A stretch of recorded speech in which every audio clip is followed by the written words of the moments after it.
हमारे इस इदारे के वो मासूम बच्चे और छोटी छोटी बच्चियां जिनकी प्यारी ज़बान से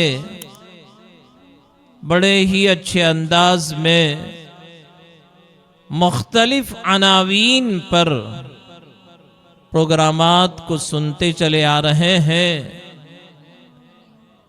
कि जिन्होंने बहुत ही जुर्रत और हिम्मत के साथ ऐसी कीमती बातें पेश की कि जिनके प्रोग्राम के बाद अब किसी की तकरीर की कोई ज़रूरत रहती ही नहीं है।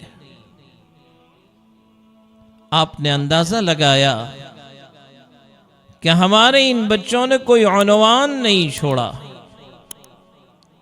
वाक़यातन ये इन बच्चों का कमाल और इनके असातिज़े किराम की मेहनतों का ये समारा।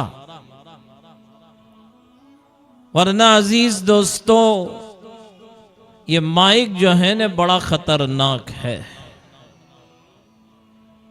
हमारे तालिब इल्मी के ज़माने में हमारे उस्ताद हमें अक्सर यूँ कहा करते थे कि बेटो 3 मीम बड़े ख़तरनाक है। तो फिर हमने पूछा कि हजरत 3 मीम से मुराद क्या? तो उन्होंने कहा कि पहली मीम से मुराद मुसल्ला है। फजर की नमाज में अगर इमाम साहब ना आए और 2-3 साथी मस्जिद में पहुंच गए हों तो जैसे ही सुई आगे बढ़ती रहेगी घड़ी की, उनके पसीने छूटते रहेंगे कि कब आएंगे इमाम साहब। हर एक के बस की बात नहीं है मुसल्ले पर खड़े होकर नमाज पढ़ा देना। दूसरे मीम से मुराद मिंबर है। जुमा का दिन खुतबे का वक्त हो गया और खतीब साहब ना आए तो जाहिरी बात है कि खलफशार हो जाएगा। हर एक के बस की बात नहीं है जुमा के दिन मिंबर पर खड़े होकर खुतबा दे देना। और तीसरे मीम से मुराद ये माइक बड़ा खतरनाक है। जैसे वो लतीफ़ा मशहूर है कि गामा पहलवान जो कुश्तियों में हर एक को पछाड़ दिया करता था, एक दिन बस्ती वालों ने जमा होकर यूं कहा कि आज हजरत आपकी तकरीर हो जाए। पहलवान साहब ने दावत मंजूर कर ली। वक्त तय हो गया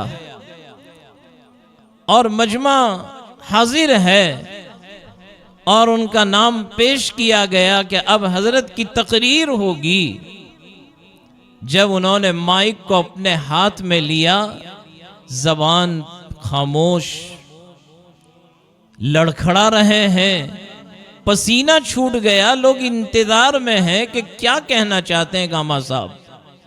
बड़ी मुश्किल से अपने आप को संभाला और फिर इतना यूं कहा कि कुश्ती में पछाड़ देना ये तो मेरे बस की बात है, लेकिन माइक पर आकर 2 बात बता देना ये मेरे बस की बात नहीं है।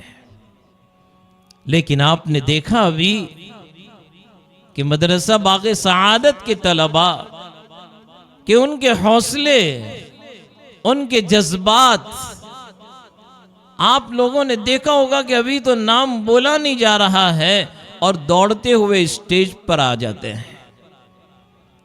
और वाक़यातन वो मुकालमा तो बड़ा दिलचस्प था। वो तो अच्छा हुआ कि अब्बास चाचा बहुत जल्दी समझ गए और उन्होंने फौरन हार मान ली कि आइंदा मैं कभी सूदी कारोबार नहीं करूँगा। वाक़यातन आज का ये प्रोग्राम बहुत ही काबिल दाद है। मैं मुबारकबादी पेश करता हूँ इस इदारे के नाज़िम हमारे बिरादर हज़रत मौलाना मुअव्वज़ साहब को और इनके साथ काम करने वाले इनके तमाम असातिज़े किराम और इस इदारे के ज़िम्मेदारान कि अल्लाह रब्बुल इज़्ज़त आप हजरात को आइंदा भी इसी तरह इखलास के साथ काम करते रहने की तौफीक अता फरमावे।